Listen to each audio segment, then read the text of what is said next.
La palabra está tomada de la Biblia latinoamericana. En el Nuevo Testamento vamos a estudiar la primera carta a los Corintios, desde el capítulo 1 en adelante. Así dice la palabra: de Pablo, apóstol de Cristo Jesús, por decisión de Dios que lo ha llamado, y de Sostenes, nuestro hermano, a la iglesia de Dios que está en Corinto.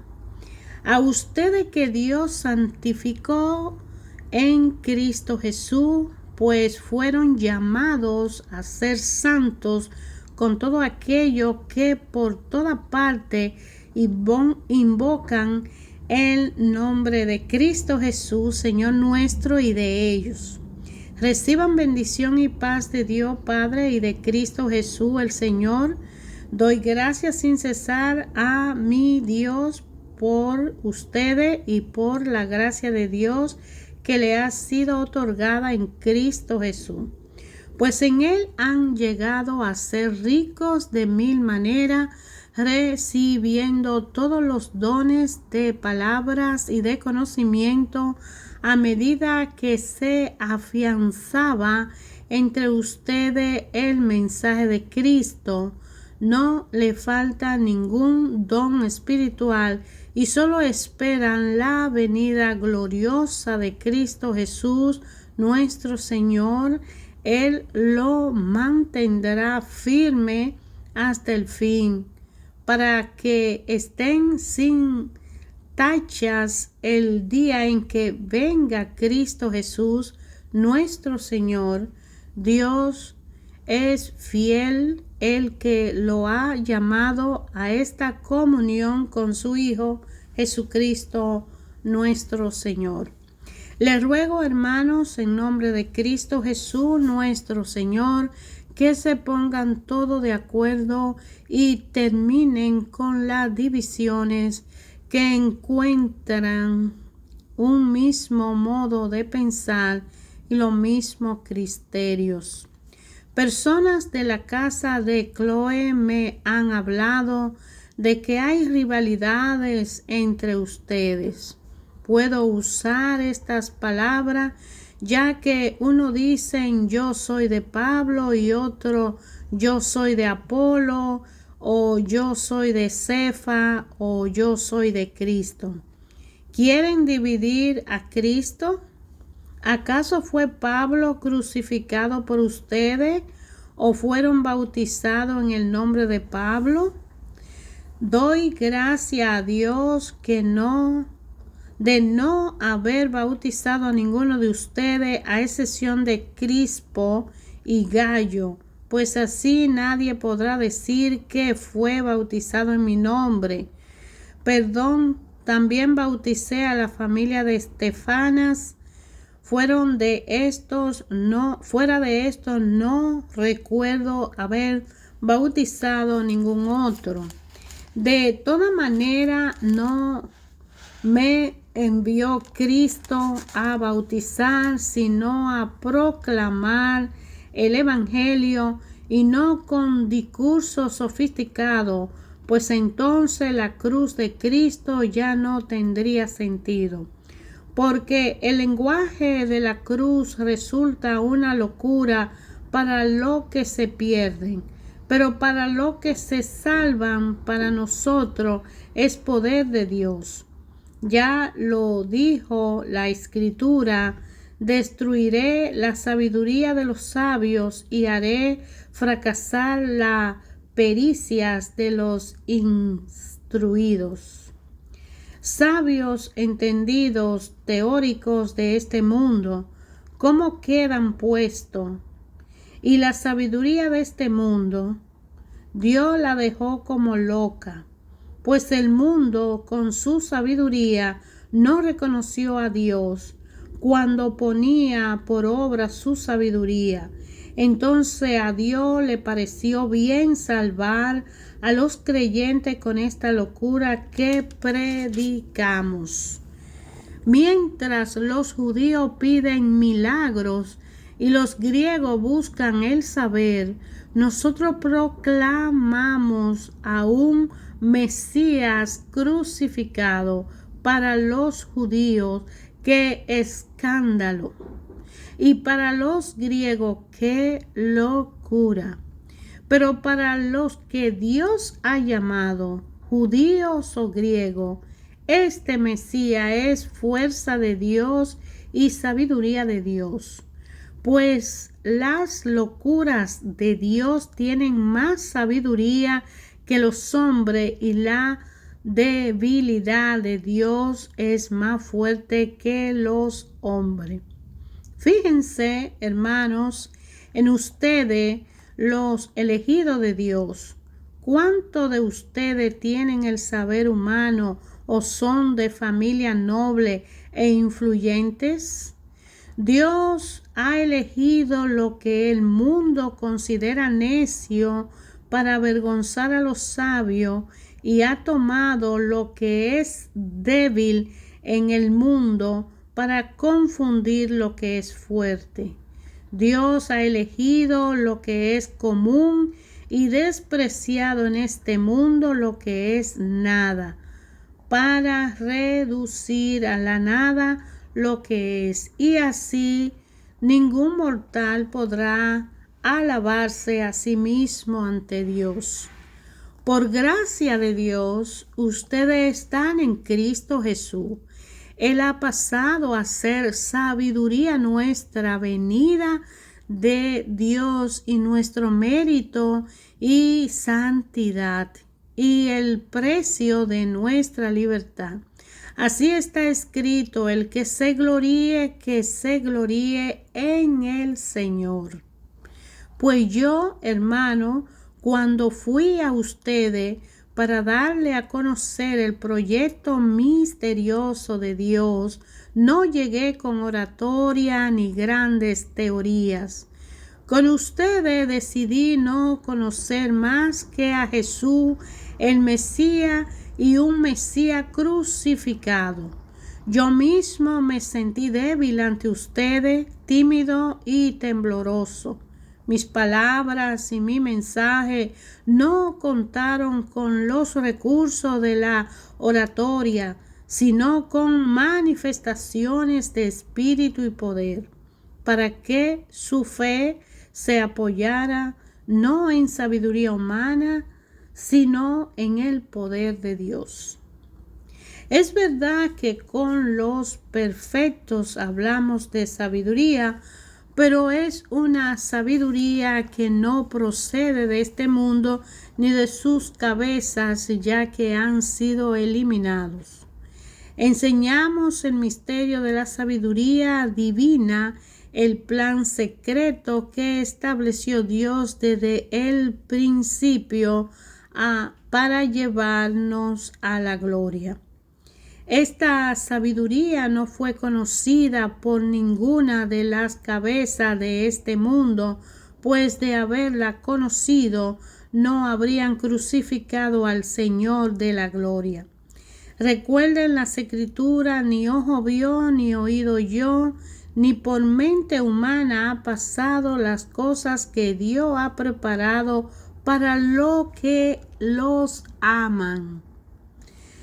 Pero a nosotros no les reveló por Dios por medio de su Escritura, pues el Espíritu escudriña todo hasta las profundidades de Dios.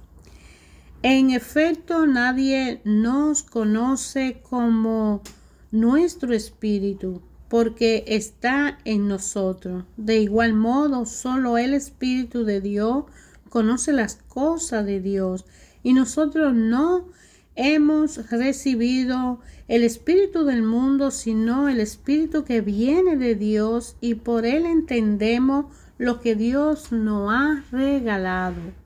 Hablamos pues de esto no con los términos de la sabiduría humana, sino con lo que nos enseña la Escritura, expresando realidades espirituales para quienes son espirituales. El que se queda al nivel de la psicología no acepta las cosas del espíritu, pero él son tontería y no la puede apreciar, pues se necesita una experiencia espiritual.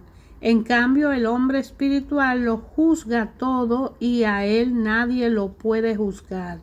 ¿Quién has conocido la forma de pensar del Señor y puede aconsejarle? Y precisamente nosotros tenemos la forma de pensar de Cristo. Yo, hermano, no puedo hablarle como a personas espirituales, sino como a personas carnales, como a niños en Cristo.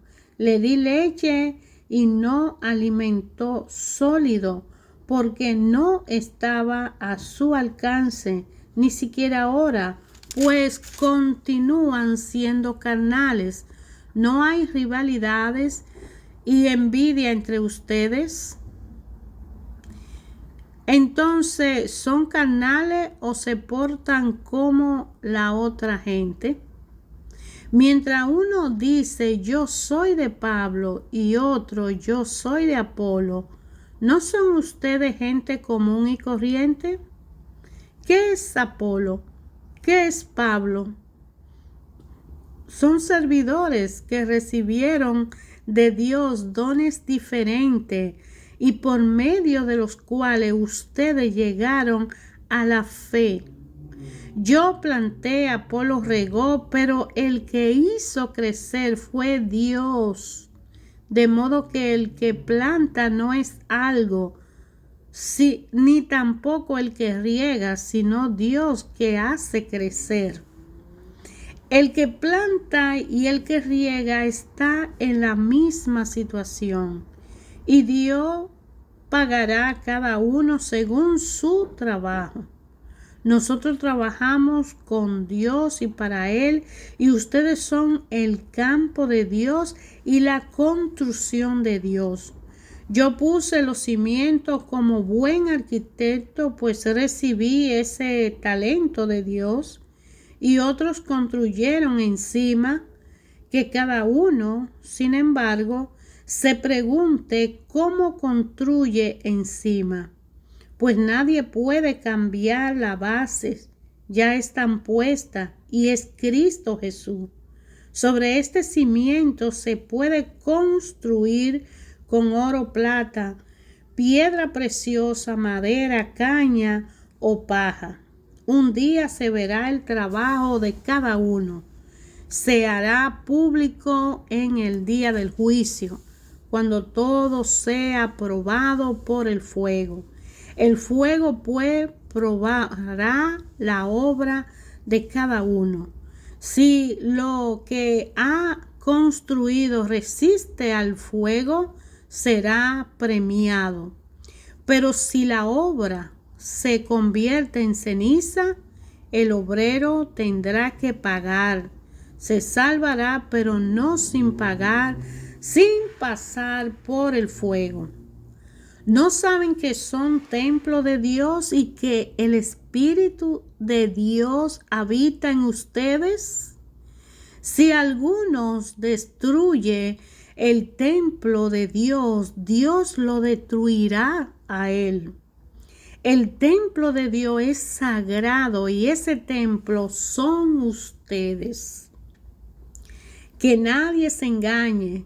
Si uno es sabio según el mundo y pasa por tal entre ustedes, que se haga tonto y llegará a ser sabio.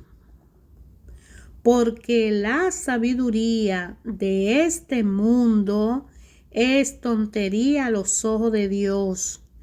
Yo lo digo, la Escritura, Dios traspasa, ya lo dijo la Escritura, Dios atrapa a los sabios en su propia sabiduría.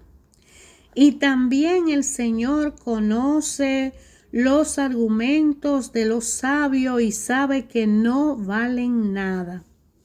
Así que no se sientan orgullosos de sus grandes hombres, piensen que todo es para ustedes. Pablo, Apolo, Cefa, el mundo, la vida, la muerte, lo presente y lo futuro, todo es de ustedes y ustedes son de Cristo y Cristo es de Dios. Vean pues en nosotros a servidores de Cristo y a administradores de la obra misteriosa de Dios. Si somos administradores, entiendo que se nos exigiera cumplir, pero a mí no me importa lo más mínimo como me juzgan ustedes o cualquier autoridad humana.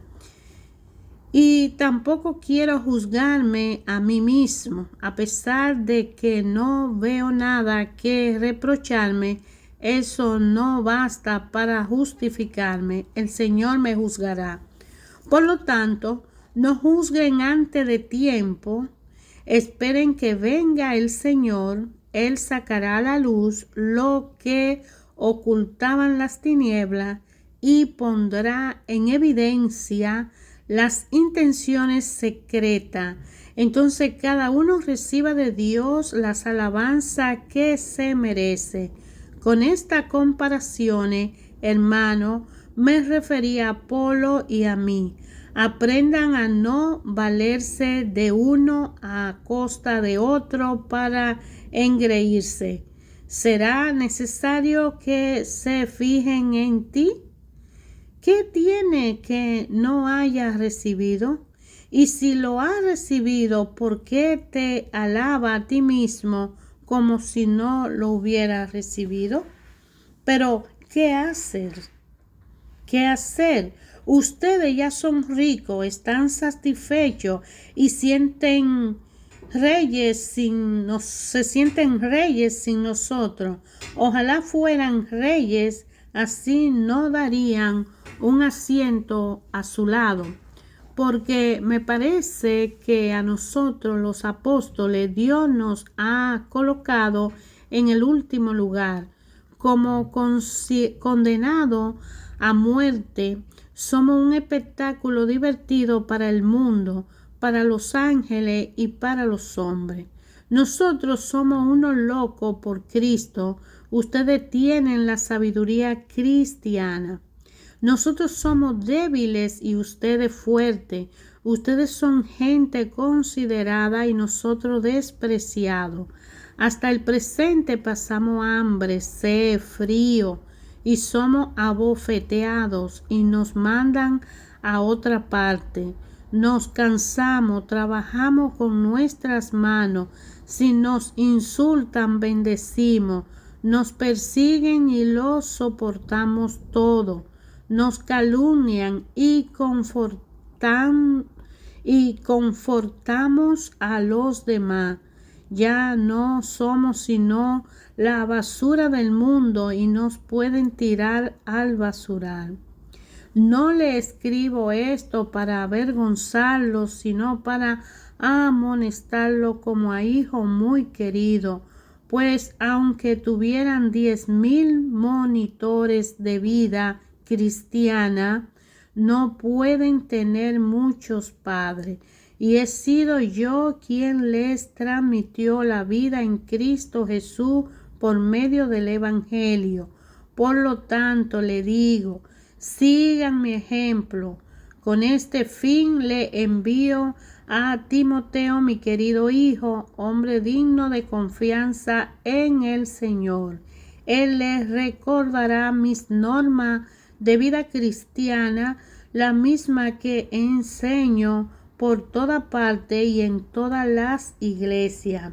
A algunos de ustedes se le hinchó la cabeza pensando que yo no iría a visitarlo, pero iré pronto si el Señor quiere y veré no lo que dicen esos orgullosos, sino de qué son capaces, porque el reino de Dios no es cuestión de palabras, sino de poder. ¿Qué prefieren?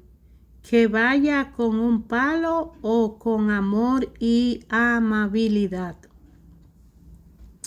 De hecho, se habla de inmoralidad sexual entre ustedes y de un caso tal que ni siquiera se da entre los paganos. Uno de ustedes convive con su propia madrastra y ustedes se sienten orgullosos.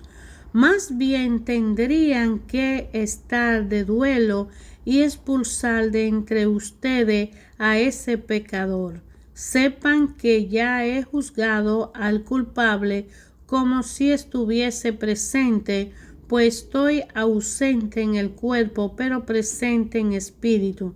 Reunido ustedes y mi espíritu en el nombre de nuestro Señor Jesús, y con su poder entreguen ese hombre a Satanás, que venga sobre él de gracia, pero que se salve el espíritu en el día del juicio.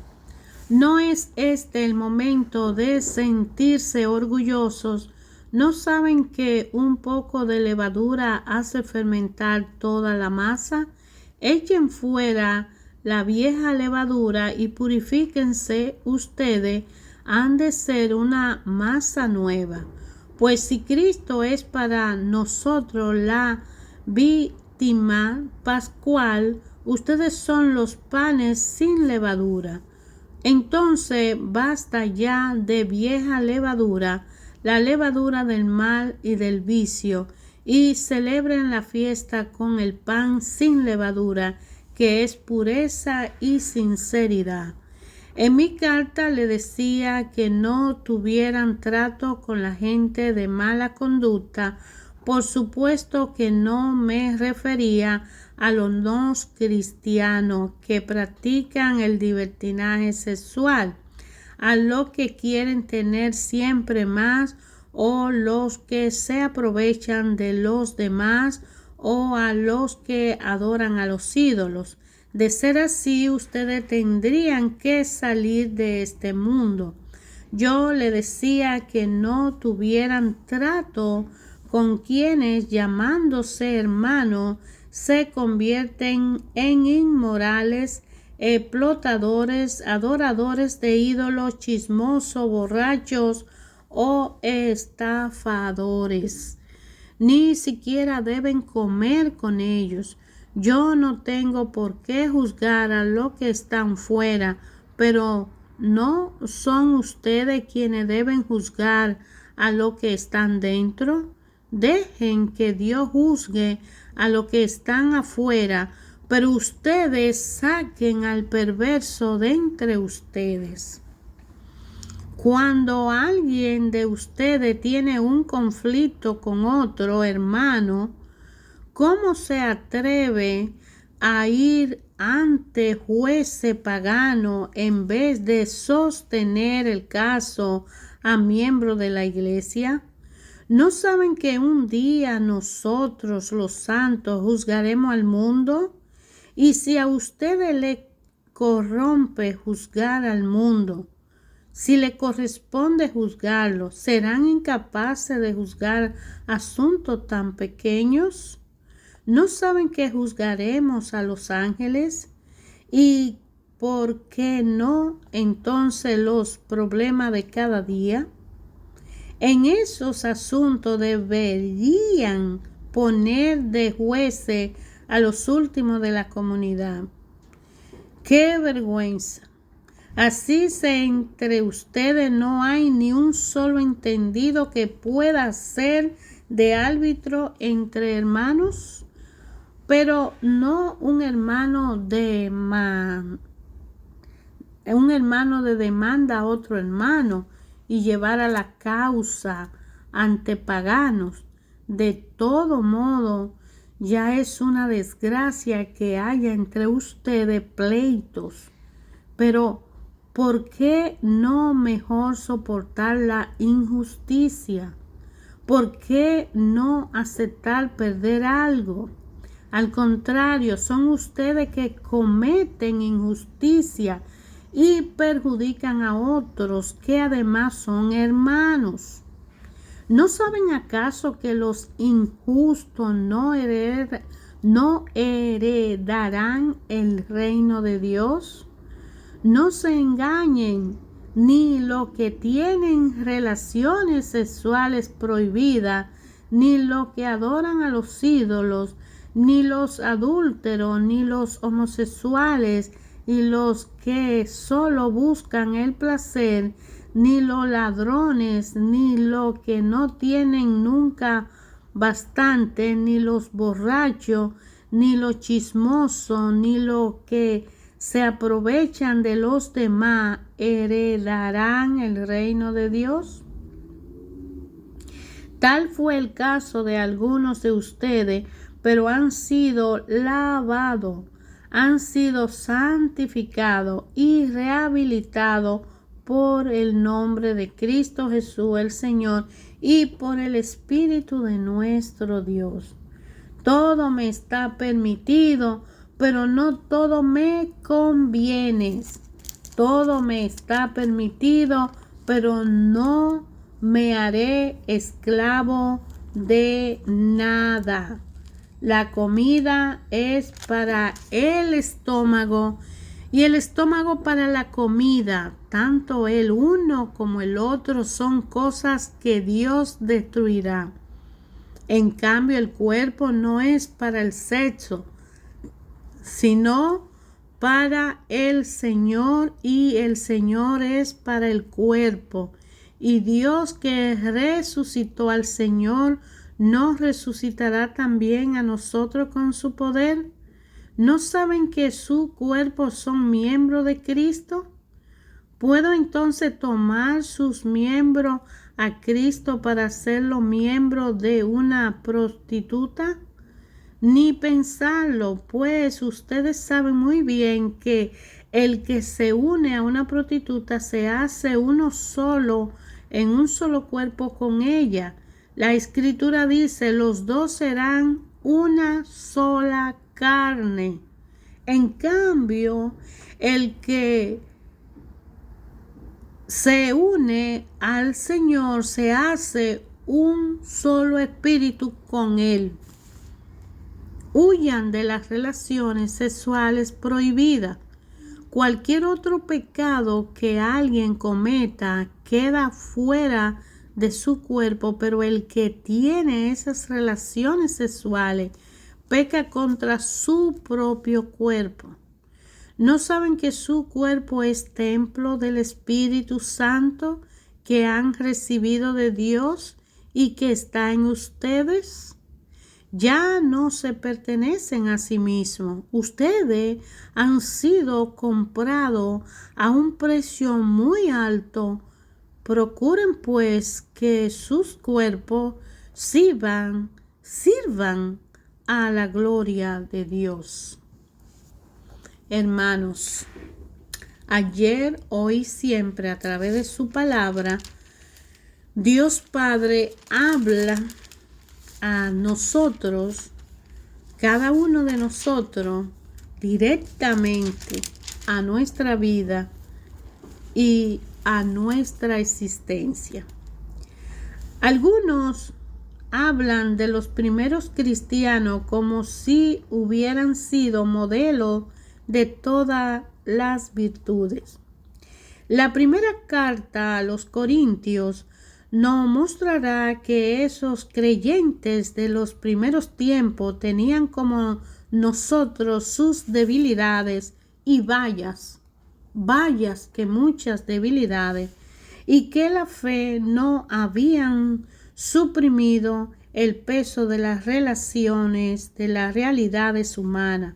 A pesar de estar integrado en la iglesia, formar parte del equipo de trabajo y ser cristiano neto, eran muy, pero muy débiles. Aquí la iglesia de Corinto tenía su propia fisonomía entre las ciudades del Mediterráneo, situada en una franja de tierra que separa dos golfos. Se había aprovechado de su situación privilegiada. Los dos puntos del este y del oeste se habían unido por una especie de camino enlosado por el cual se tiraba de los navíos por medio de enormes carros arrastrados por bueyes. Así los marinos se ahorraban de dar la vuelta a Grecia por el sur, pero había que pagar, lo que significaba una importante entrada para la ciudad. El transporte exigía además abundante mano de obra, lo que para la época significaba muchos esclavos.